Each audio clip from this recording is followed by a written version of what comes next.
రెండు తెలుగు రాష్ట్రాలని ఓ పక్క చలి మరో పక్క వర్షం వణికించబోతున్నాయి. బంగాళాఖాతంలో ద్రోణి ఏర్పడింది. వచ్చే 3 రోజులు వర్షాలు కురియబోతున్నాయంటూ వాతావరణ శాఖ చెబుతోంది. కోస్తా రాయలసీమ జిల్లాల్లో ఒక మోస్తరు నుంచి భారీ వర్షాలు ఉండే అవకాశం ఉంది. వచ్చే వారం బంగాళాఖాతంలో మరో అల్పపీడనం ఏర్పడబోతుంది అంటున్నారు.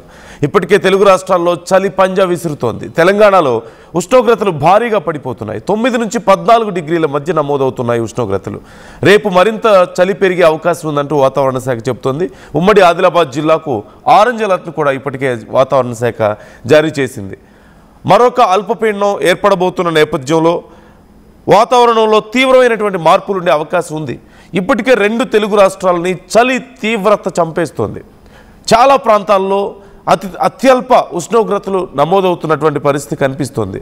ఈ నేపథ్యంలో ఒకవేళ కనుక వర్షాలు పడితే పరిస్థితి మరింత దారుణంగా మారే అవకాశం ఉందని, ఉష్ణోగ్రతలు మరింత పడిపోయే అవకాశం ఉందంటూ వాతావరణ శాఖ చెబుతోంది.